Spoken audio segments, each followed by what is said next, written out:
Bonjour, j'espère que vous allez bien. Aujourd'hui, alors, nous allons poursuivre avec notre série d'échanges sur ce chapitre de gestion du droit fiscal. Donc, nous sommes convenus de pouvoir échanger relativement à la loi des finances 2025 de la République du Cameroun, notre cher beau pays. Nous avons déjà abordé des thèmes relatifs à la législation douanière du Cameroun et de la zone CEMAC conformément à la loi des finances 2025. Nous avons également entamé les innovations relatives à l'impôt sur les sociétés, dont nous avons vu comment est-ce que cet impôt de charge et des provisions pouvaient être retraités en vue de déterminer le bénéfice devant servir au calcul de l'impôt sur les sociétés à pouvoir être payé ou régularisé en fin d'exercice. Aujourd'hui, dans la même lancée, nous allons continuer avec l'épisode 5 de ce décryptage, autant pour moi. Nous poursuivons avec l'épisode 5 de ce décryptage. Nous allons parler du calcul et du paiement de l'impôt conformément à cette loi. Alors, sans plus tarder, nous allons tout droit au but. Alors, le législateur ou alors le fixe ou l'État camerounais nous dit que, en ce qui concerne, dans son article 17 du Code général des impôts, alors, en ce qui concerne, tel que le fixe nous le dit, en ce qui concerne les redressements fiscaux effectués lors des contrôles dans les entreprises bénéficiant du taux réduit de l'impôt en vertu d'un régime fiscal dérogatoire ou spécifique, sont soumis au taux de droit commun de l'IS, tel que défini aux articles 17 et 17 bis du Code général des impôts. En cas de fraude telle que visée dans l'article 117 et suivant du livre des procédures fiscales ou d'usage non conforme des facilités fiscales accordées dans le cadre de ces régimes, la fraude ou le manquement aux obligations prévues dans les articles, la fraude ou les manquements aux obligations prévues par le régime fiscal dérogatoire ou spécifique en cause est obligatoirement constaté par un procès verbal dressé et signé par les deux parties. Mention de l'éventuel refus de signer est faite sur le dit procès verbal. Ici, le fixe nous dit tout simplement que, en ce qui concerne, pour ce qui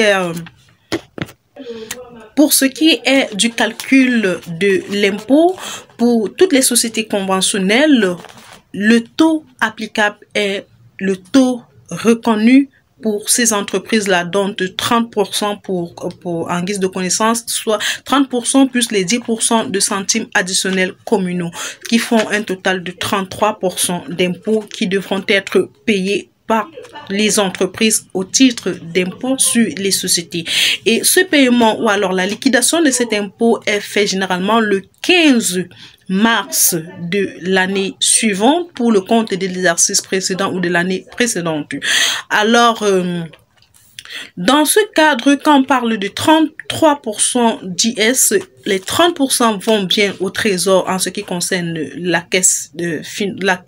l'État, et les 3% qui représentent les centimes additionnels communaux est réservé à l'organe de suivi de l'État destiné à la commune. Donc, c'est ce total-là qui permet de pouvoir collecter les sommes qui seront dues pour pouvoir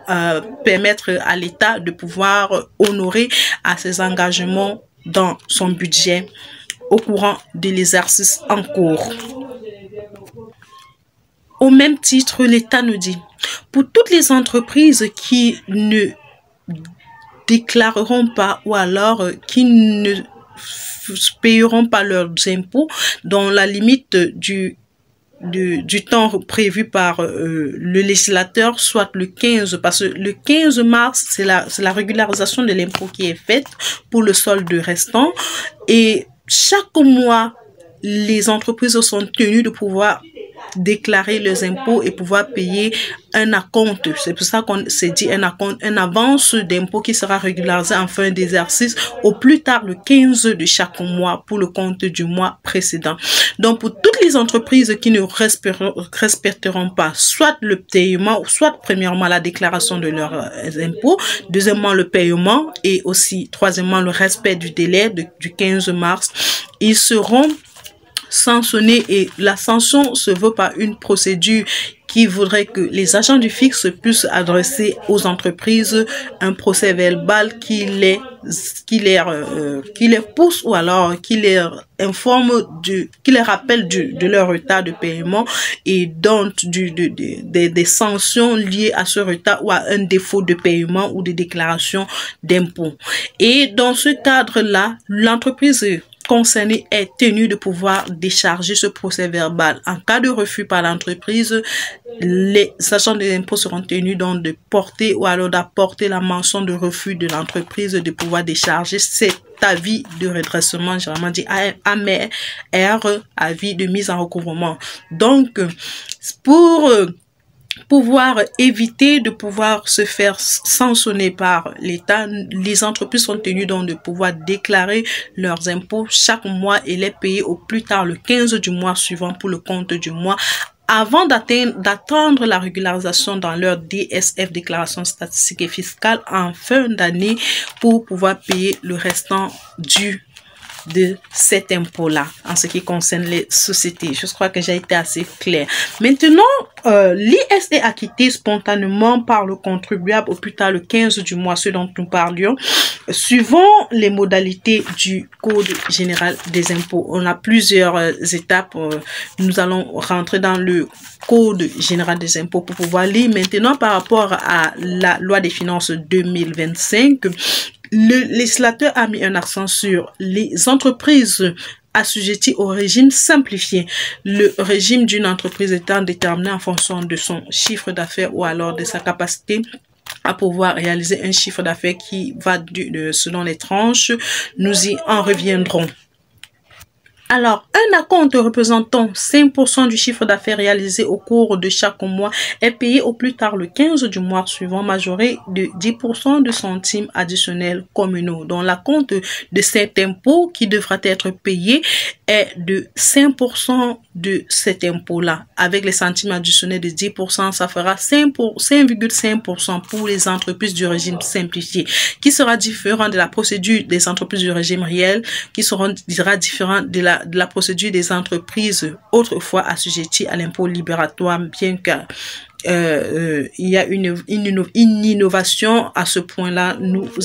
Toutefois, l'acompte ci-dessus est de 14% de la marge brute, majoré de 10% au titre de centimes additionnels communaux pour les entreprises relevant du secteur de distribution des produits à marge administrée,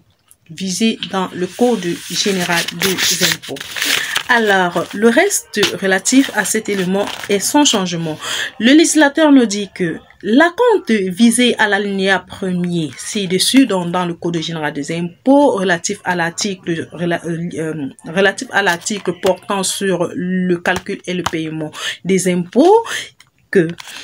il est retenu à la source par les entreprises publiques, parapubliques et assimilées lors d'un règlement des factures payées sur le budget de l'État, des collectivités territoriales décentralisées, des établissements publics, des sociétés partiellement ou totalement à capital public, ainsi que certains organismes à but non lucratif et les entreprises du secteur privé dont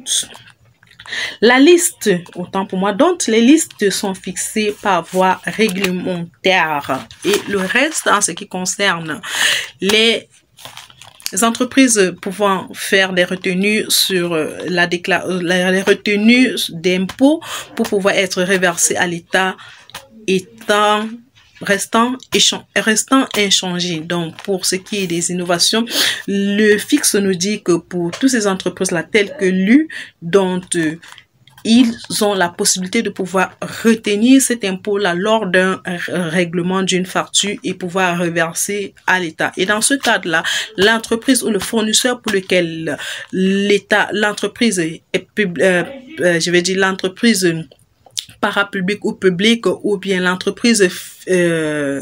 privée qui fait partie de la liste des entreprises habilitées à pouvoir effectuer des retenues à la source, effectue ces retenues-là, donne la possibilité à leurs fournisseurs ou aux entreprises pour lesquelles elles ont effectué des retenues lors de leur règlement de ne plus pouvoir faire un quelconque paiement ou alors une quelconque déclaration sur ces factures, un quelconque paiement, parce qu'ils vont bien sûr déclarer, mais ne pas payer, tout en précisant que les retenues ont été effectuées lors des règlements de ces factures-là pour pouvoir éviter la double imposition. Donc, je vais m'arrêter là, ici, et je nous donne rendez-vous très bientôt pour la suite. Nous devons un peu accélérer pour pouvoir vraiment avancer dans ce décryptage. Sur ce, portez-vous bien, prenez bien soin.